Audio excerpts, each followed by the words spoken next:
tous, je suis la sœur Grace. Et moi, c'est le frère Christian. Bienvenue au Sénat Magazine, moment de transformation avec le docteur Michaud du Centre évangélique Nouvelle Alliance. Ce sera un moment de partage que nous aurons ensemble afin de discuter sur un sujet qui certainement va aider une famille, un frère, une sœur et pour lequel nous serons sûrement édifiés. Pour aujourd'hui, nous allons prendre un sujet, que dis-je, une institution très importante, que ce soit dans l'Église ou encore dans le monde séculier. Nous allons parler du mariage. Et docteur Michaud, bonsoir. Bonsoir Christian, bonsoir Sœur Grace, bonsoir à tous nos amis qui nous suivent, que Dieu les bénisse.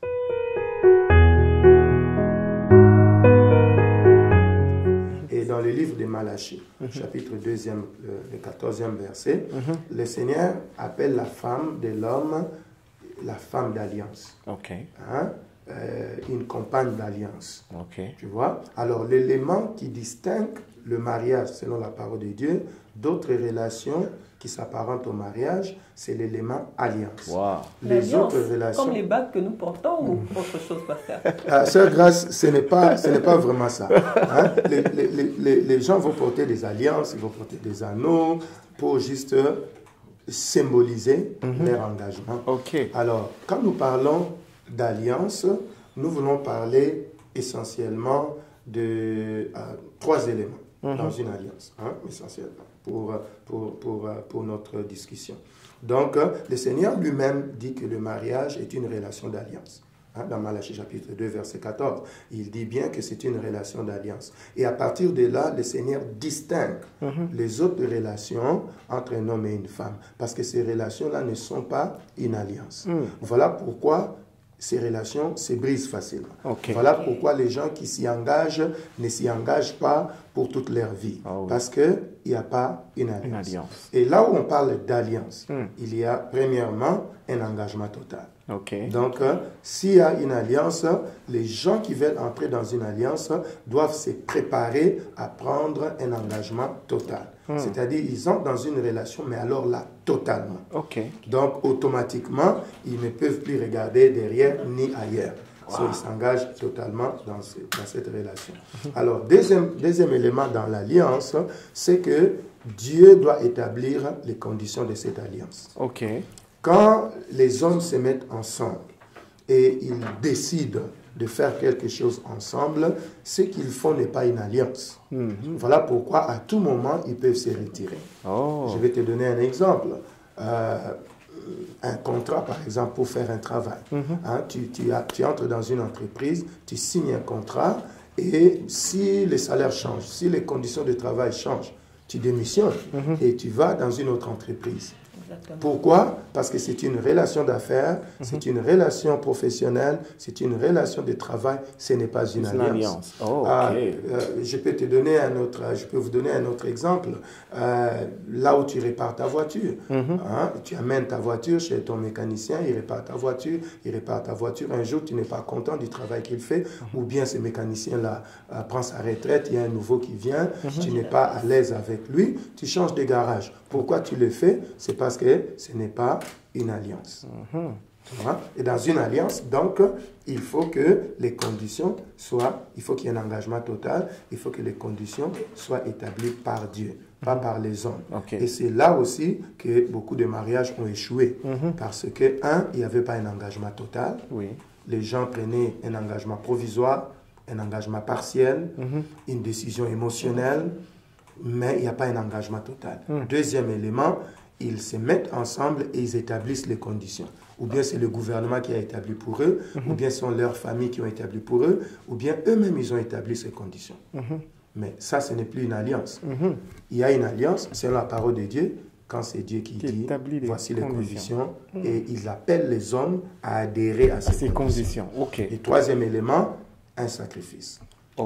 Parce que tu m'as dit de parler de cette relation entre Christ et l'Église. Donc, il faut, pour qu'il y ait une alliance, il faut qu'il y ait un sacrifice. Il faut qu'il y ait un sacrifice. Mais ça devient profond là, docteur Michaud. En parlant de sacrifice, ça, en même temps, ça fait peur, mon ami. Mais, à quoi vous faites allusion? Je suis d'avis avec ma sœur parce que, en parlant de sacrifice... Donc, on a parlé de ces 3 éléments-là qui définissent l'alliance. Un engagement total. les conditions doivent être établies par Dieu, il faut qu'il y ait un sacrifice. Donc, c'est comme ça que dans la relation entre Christ et l'Église, Christ s'est engagé totalement. Il s'est engagé totalement. Et à un moment donné, il a même eu peur. Pas peur vraiment, mais la Bible dit plutôt son âme était angoissée. Hein? Et il disait, Père, si tu peux éloigner cette coupe de moi, mais toutefois pas ma volonté, mais ta volonté. Il était totalement engagé. Malgré la souffrance, malgré la douleur de la croix, malgré la honte, malgré l'ignominie, il était totalement engagé.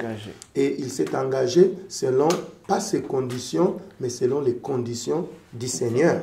Voilà pourquoi il a dit, toutefois pas ma volonté, mais ta volonté. Par là, il voulait dire, ce que je suis en train de faire, les conditions, ce n'est pas moi, Jésus, homme, qui l'a établi, qui les a établies, mais les conditions étaient établies par le Père.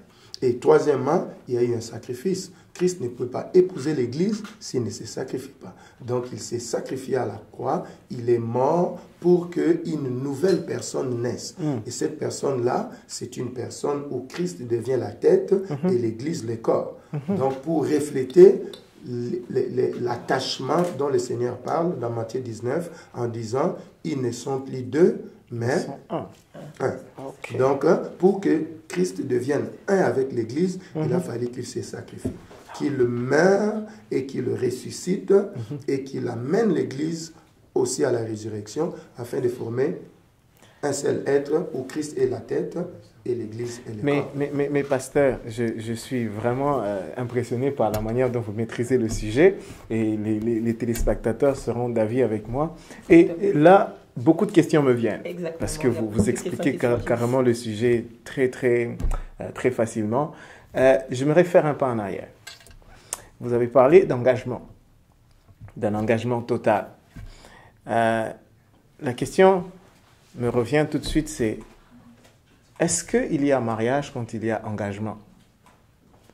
Parce qu'aujourd'hui, on a un langage courant, que lorsque les gens vont aller pour officialiser leur étape de fiançailles aux yeux de tous, ils appellent ça un engagement, un acte d'engagement. Est-ce que vous pouvez un peu nous éclairer à ce sujet par rapport à l'engagement? Est-ce que l'engagement veut dire nécessairement mariage? Si je comprends bien les termes que vous utilisez, qui probablement est un mot qui vient de l'anglais, engagement, et puis qui veut dire que les gens se promettent le mariage et puis ils donnent comme symbole de leur promesse une bague qu'on appelle engagement ring ou quelque chose comme ça. Donc, mais ça, il ne s'agit pas du mariage encore. Il ne s'agit pas du mariage encore. Juste pour éclairer l'opinion. Alors, ici, quand nous parlons de l'alliance et nous parlons de l'engagement total comme un élément de l'alliance, nous voulons parler de la décision volontaire de se lier. Tu vois, c'est ça l'engagement. Donc, l'engagement est une décision volontaire de se lier, d'entrer dans une alliance, d'être lié. Alors, celui qui a peur de se lier ne doit pas se marier. Parce que quand quelqu'un décide de se marier, il décide d'entrer dans une alliance, il accepte d'être lié. Mais docteur, ce sont des termes forts que vous employez là. Exactement. Décision de se lier. Exactement, frère Christian. Aujourd'hui, nous sommes en train de chercher la liberté. Vous nous dites que nous sommes en train de nous lier. Voilà, c'est intéressant ce que vous dites. Et ça, ce n'est pas nouveau. Dans la parole de Dieu, encore une fois, vous me permettrez de revenir dans la Bible, dans Matthieu chapitre 19, les pharisiens ont posé la question à Jésus en disant, mais Moïse nous a dit ça. Mais Jésus leur a dit au commencement. Il y a beaucoup d'évolution, il y a beaucoup de nouveautés, mais il y a des choses que Dieu a gardées old fashion. Donc, il dit non, pour le mariage, mariez-vous dans des limousines, décorez les salles comme vous voulez, achetez des costumes construits en 2018, en 2019, anticipez même. Mais quand il s'agit de définir clairement le mariage, le Seigneur n'a pas peur d'être archaïque, de rester dans la vision que moi j'appelle la vision du commencement. Le mariage, c'est la vision du commencement. Hein? Donc, voilà. Alors, les gens cherchent la liberté, mais ils veulent se marier. Non, quelqu'un qui se marie, c'est quelqu'un qui a décidé de prendre un engagement total, de se lier complètement, selon les conditions que Dieu a établies, et d'être prêt à faire un sacrifice. Parce que, pour revenir à votre question, donc, quand nous avons un engagement total, selon les conditions que Dieu a établies, cela nous conduit à faire un sacrifice. Le mot sacrifice aussi fait peur aux gens, mais en fait c'est un mot qui veut dire offrande, don. C'est-à-dire on se donne à l'autre. Et puis on forme cette union-là. Parce que pour qu'on puisse parler de sacrifice, je ne veux pas que ça soit un peu trop mélangé. Donc voilà pourquoi je reviens toujours en arrière un peu. On a dit que ce qui distingue le mariage des autres relations, c'est l'alliance, selon la parole de Dieu. Les autres relations n'ont pas l'élément alliance. Il y a une relation, mais cette relation n'est pas une relation d'alliance. Parce que là où il y a une relation d'alliance, l'engagement est total, on est lié, et même si certaines conditions changent, où la situation devient difficile, la vie devient difficile, l'âge arrive, les gens commencent à prendre, il y en a qui vont prendre du poids, d'autres qui vont prendre, les cheveux vont changer de couleur ou disparaître seulement de la tête. Ça c'est évident. Donc on reste engagé. On reste engagé. Peut-être financièrement, la situation peut évoluer dans un sens ou dans un autre. On reste engagé. Il y a peut-être des propositions qui peuvent venir de l'extérieur. On reste engagé. Donc l'engagement est total. Et puis cet engagement-là est fait selon les conditions que Dieu a établies et non pas le marié eux-mêmes ou d'autres institutions. Et non pas les parents surtout. Non pas les parents. Les parents adhèrent aussi aux conditions que Dieu a établies. Et à la fin, il y a l'élément sacrifice. Maintenant, je m'arrête sur cet élément-là, sacrifice. Alors, quand on parle de sacrifice, on parle de don.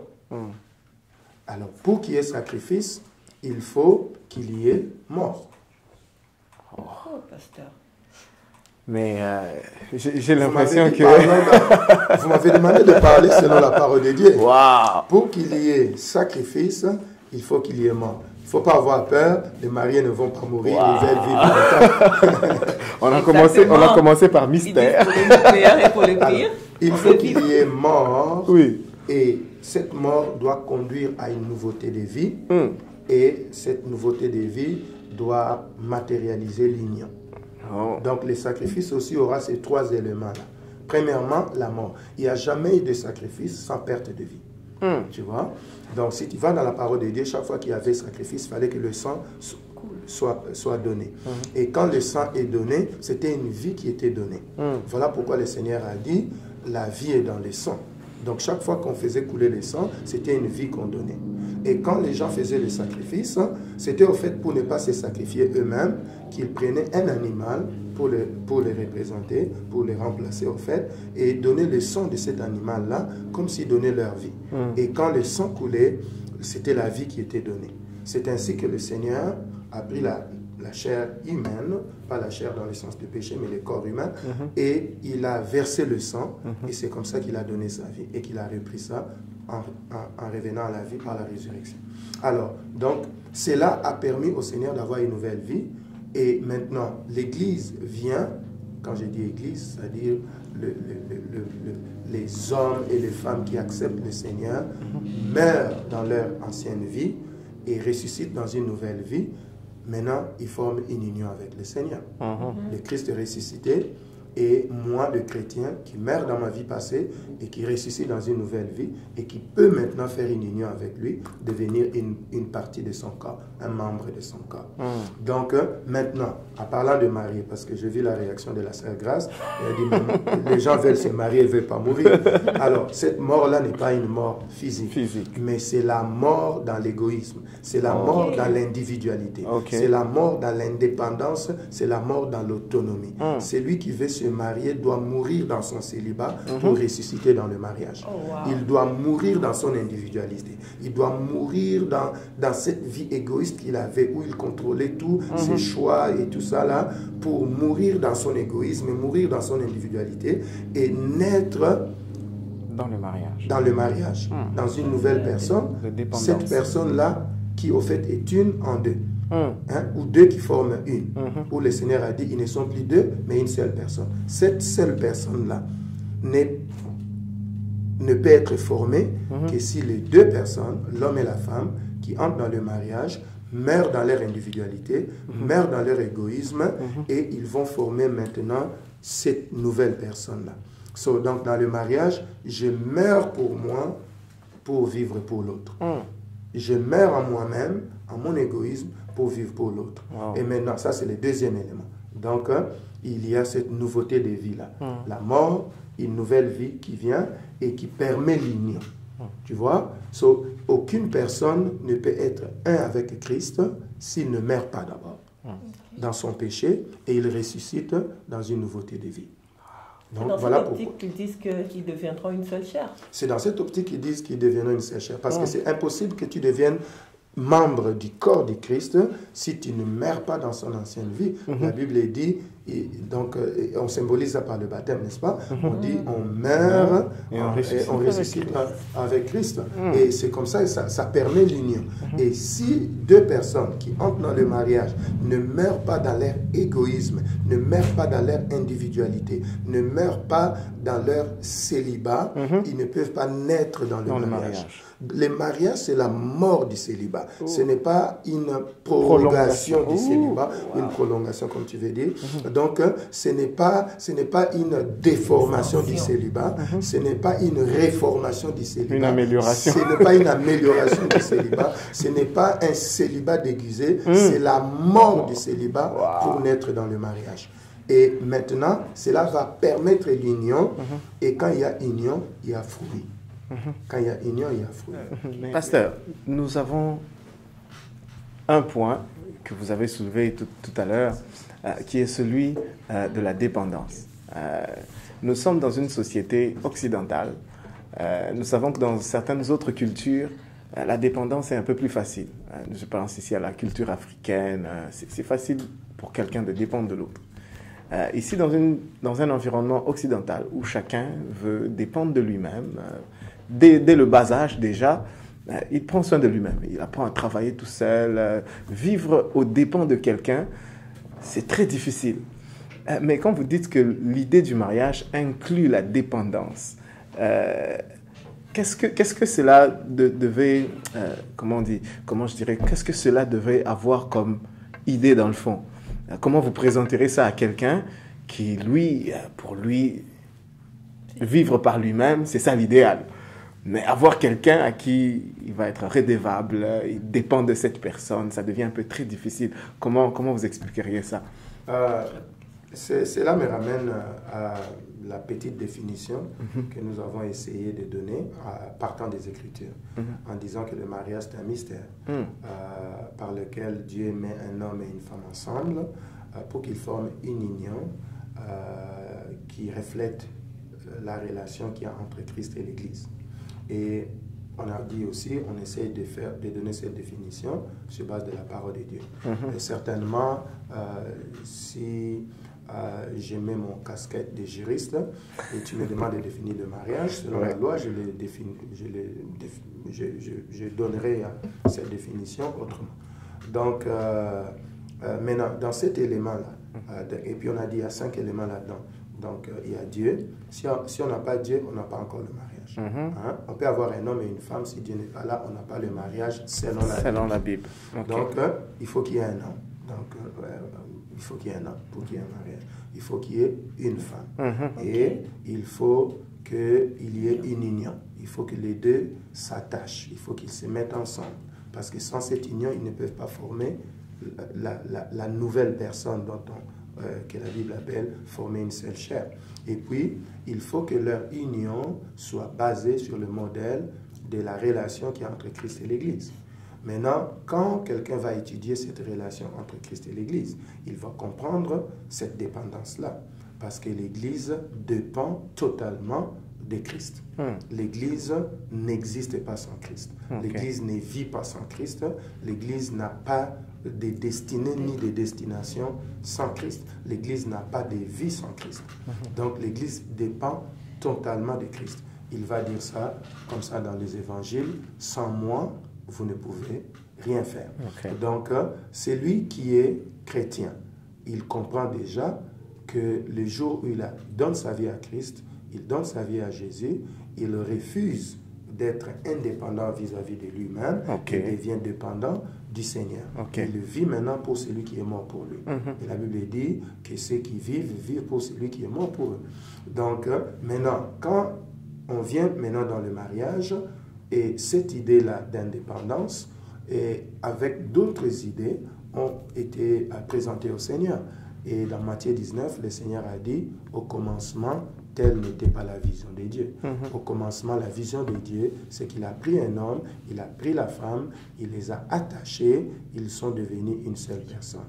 Le fait de refuser de mourir dans son égoïsme pour naître une nouvelle personne dans le mariage, et que l'autre aussi meurt dans son égoïsme et vienne conforme cette seule personne-là, est la cause d'échec dans le mariage.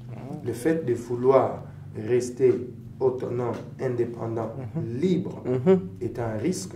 Parce que quand tu ne dépends pas de l'autre, tu n'as pas de compte à lui rendre, ben tu peux former autant de mariages que tu veux, tu peux faire tout ce que tu veux, et tu peux garder une vie cachée, une vie où tu ne rends pas compte. Exact. Donc voilà pourquoi, dans la définition, nous avons dit Dieu, homme, femme, union et le reflet de la relation avec Christ. Et c'est dans ce reflet-là, en cherchant que mon mariage reflète l'image de la relation entre Christ et l'Église, ben, on va aller trouver cette dépendance-là. Sœur Grace, est-ce que vous avez quelque chose à ajouter parce que le pasteur a été... vraiment profond et je crois fermement que nos téléspectateurs ont été vraiment édifiés.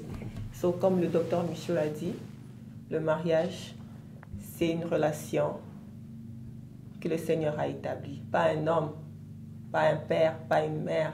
C'est pas le gouvernement canadien qui l'a établi, mais c'est le Seigneur. C'est le Seigneur qui l'a établi et il faudrait qu'il y ait un homme et une femme. Et les deux doivent former une union qui reflète la relation de Christ et de l'Église.